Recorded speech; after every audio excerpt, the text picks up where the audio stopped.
Ya, Assalamualaikum warahmatullahi wabarakatuh. Eh, Seperti rencana kita pada pertemuan yang lalu, pada pertemuan 9 ini kita akan nanti mulai membahas tentang media pembelajaran, ya. Eh, Media pembelajaran yang nanti yang akan kita buat tentunya adalah media pembelajaran berbasis IT, ya, yang mana nanti eh, kita akan membuat menggunakan salah satunya menggunakan aplikasi Scratch gitu. Namun demikian aplikasi eh, sebelum kita menggunakan aplikasi Scratch untuk membuat animasi, eh, kita terlebih dahulu akan eh, apa berbicara dulu tentang teori tentang pemanfaatan media pembelajaran gitu ya. Pada bagian ini ya, bagian materi tentang pemanfaatan media pembelajaran ini, nanti yang kita bahas adalah tentang bagaimana eh, memilih bahan ajar yang tepat gitu ya, bahan ajar yang tepat. Eh, Teorinya bagaimana? Nanti kita akan bahas itu. Ya, jadi ada dua teori untuk memilih media pembelajaran ya. Yang pertama adalah teori model Azure ya, yang kedua nanti adalah model section. Sebenarnya prinsipnya hampir sama, tapi ada beberapa perbedaan. Ya, jadi model Azure ini dinamai berdasarkan singkatan huruf pertama dari tahap-tahapannya ya. A-nya ini adalah analyze learners ya. S yang pertama adalah stage objektif, kemudian S kedua adalah select methods media and material, kemudian U-nya adalah utilize media and materials, R-nya adalah require learner participation, dan E-nya adalah evaluate and revise ya. Kita langsung cepat saja. Tahapan untuk Azure yang pertama adalah analyze learners ya, yaitu menganalisis siswa. Nah, untuk menentukan media pembelajarannya tepat, maka kita harus mengetahui terlebih dahulu karakteristik siswanya seperti apa. Ya, karakteristik siswanya misalkan untuk membuat media pembelajaran untuk siswa SD ya tentu berbeda dengan siswa SMP begitu ya.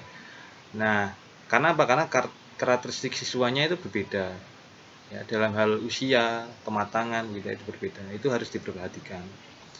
Kemudian kita harus juga melihat kemampuan awal ini berkaitan dengan nanti model pembelajaran materi yang diajarkan. Jadi kita harus melihat dulu kemampuan awalnya terkait materi itu sejauh mana ya.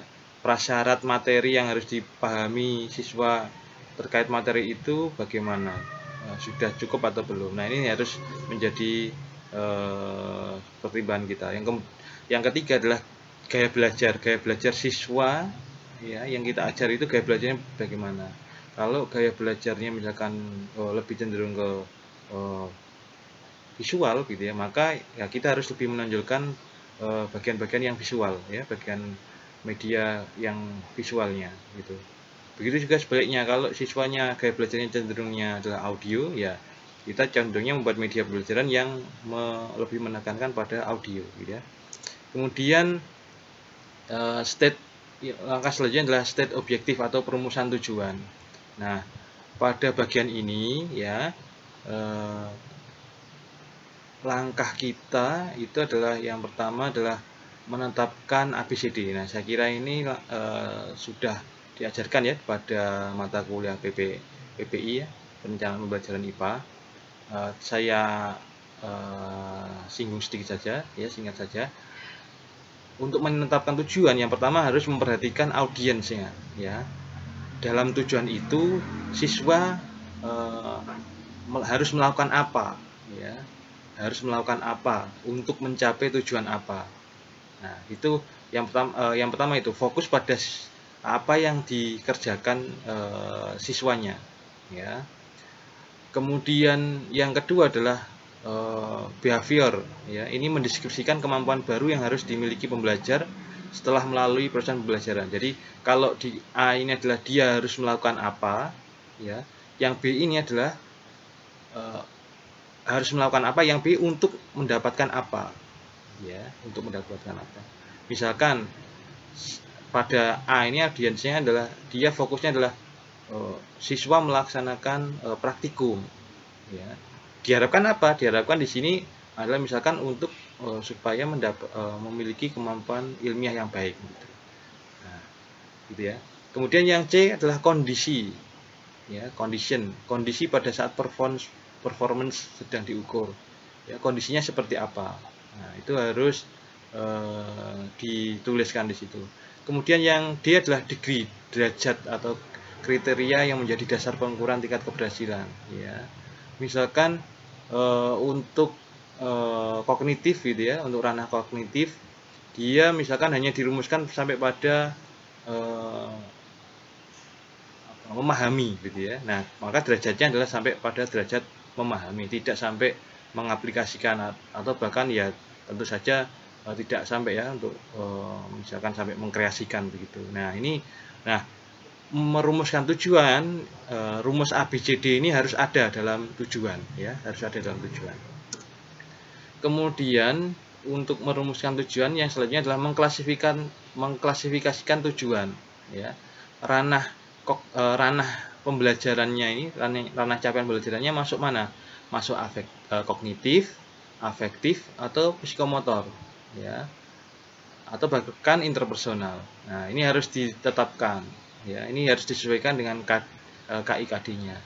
Kemudian yang ketiga adalah harus memperhatikan perbedaan individu, ya. Ini berkaitan dengan kemampuan individu dalam tahapan untuk memahami sebuah materi yang diberikan. Jadi dalam merumuskan tujuan itu jangan sampai nanti hanya bisa tercapai oleh individu-individu yang berkemampuan tinggi, sedangkan kemampuan rendahnya dan sedang tidak bisa mencapai. Nah, maka harus ditentukan tujuannya itu harus bisa dicapai oleh semua siswa, gitu ya. Harus melihat perbedaan individu. Kemudian untuk langkah selanjutnya adalah select methods, media, dan material, ya. Pada tahapan ini sebenarnya adalah Anda harus mensinkronkan, ya, antara metode, media, dan material, ya. Ketika Anda memilih metode A, ya, nah maka ketika Anda nanti memilih media, ya, medianya harus Anda sesuaikan dengan metodenya, ya. Langkahnya adalah menentukan metode pembelajarannya, ya. Setelah menentukan metode pembelajaran, nanti menentukan medianya. Nah, begitu. Jadi metodenya apa, kemudian dipilih medianya. Setelah itu dipilih materialnya, material yang cocok, gitu ya. Material yang cocok apa? Apakah dia berupa video pembelajaran atau yang lainnya, begitu ya. Nah, ini harus sinkron. Kemudian yang ketiga adalah utilize media and materials. Jadi, langkah selanjutnya adalah menggabungkan antara media dan material, ya. Langkahnya yaitu pertama mengecek bahan, ya, masih layak atau tidak. Kemudian mempersiapkan bahan. Yang ketiga adalah mempersiapkan lingkungan belajar. Kemudian yang keempat mempersiapkan pembelajar. Yang kemudian yang kelima menyediakan pengalaman belajar. Jadi bahan-bahan yang akan kita gunakan untuk membuat media pembelajaran harus kita sesuaikan, gitu ya, harus kita sesuaikan. Apakah bahannya itu nanti berbahaya atau tidak kalau kita gunakan sebagai media pembelajaran? Kemudian bahannya nanti mudah didapat atau tidak? Atau jangan-jangan nanti bahannya sulit didapatkan, gitu. Kemudian lingkungan belajarnya nanti mendukung atau tidak, ya. Misalkan kalau membuat media pembelajarannya berupa sebuah alat peraga, begitu ya, dan itu hanya satu, ya, maka kita harus memposisikan lingkungan belajar yang tepat, ya. Misalkan mengatur tempat duduknya melingkar, nanti media pembelajarannya berada di tengah, nanti kita bisa diamati bareng-bareng. Kemudian mempersiapkan pembelajar, ya. Misalkan kalau mau membuat media pembelajaran berbasis IT, begitu ya. Nah, siswanya harus disiapkan dulu supaya siap untuk menggunakan alat tersebut gitu. Kemudian pengalaman belajarnya itu juga harus dipikirkan ya. Sebaiknya pengalaman belajarnya itu terpusat pada siswa gitu ya.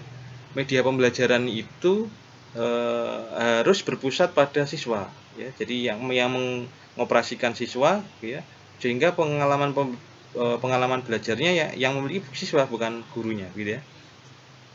Kemudian yang selanjutnya adalah require learner participation, yaitu mengaktifkan uh, uh, mengaktifkan uh, sebentar.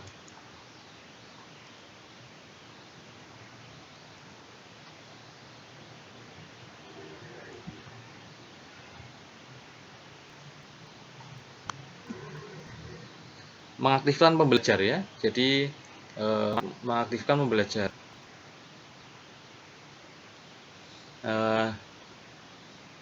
Nah, kita harus mendesain ya media pembelajaran itu dapat membuat kegiatan pembelajaran itu bersifat aktif. Jadi berorientasi pada student learning center ya, pembelajarannya berpusat pada siswa. Sehingga dengan demikian kita harus mengatur supaya media pembelajaran itu bersifat student learning center gitu ya. Nah, maka kita memerlukan sentuhan psikologis pembelajaran ya. Yang pertama dari sisi behavior ya. Jadi berdasarkan teori behaviorisme itu respon atau tanggapan dari guru itu dapat menguatkan stimulus gitu ya pada pembelajaran. Misalkan begini, kalau siswa berpendapat benar ya, itu direspon bagaimana supaya itu dapat membekas pada siswa.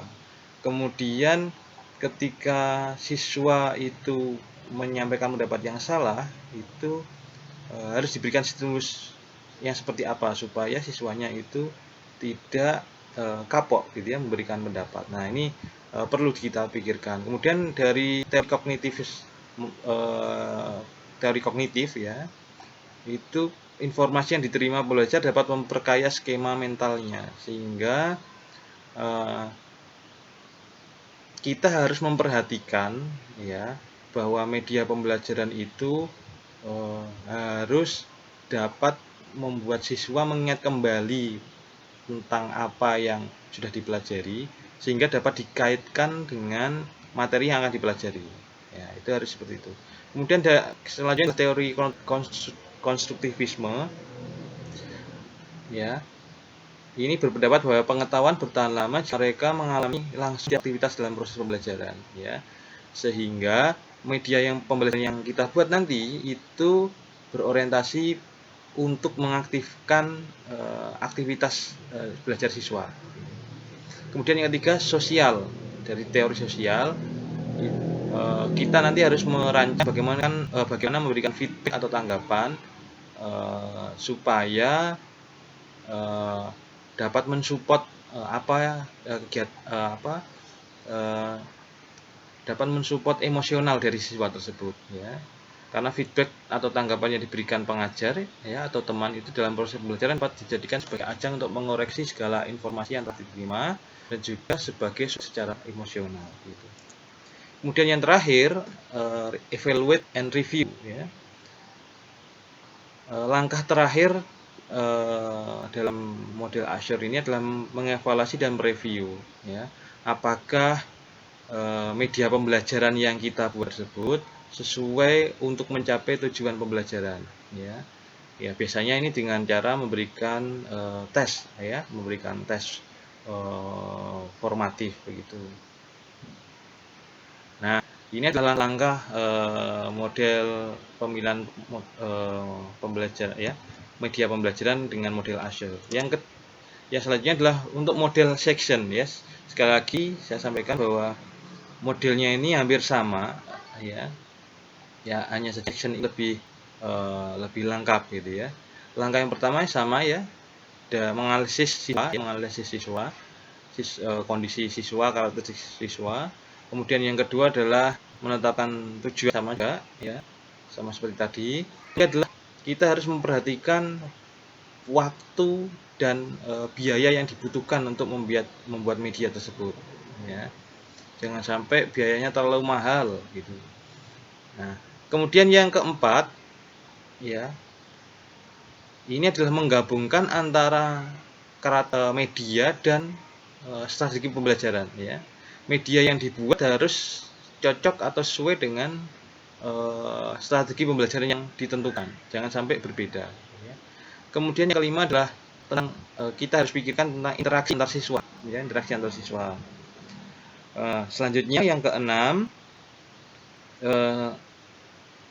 tentang organizational issue, ya, bagaimana mengorganisasi masalah, ya, mengorganisasi masalah dalam pelajaran sehingga dapat diatasi dengan media pembelajaran tersebut. Kemudian yang kedua adalah networking, ya, membentuk bagaimana jaring-jaring, ya,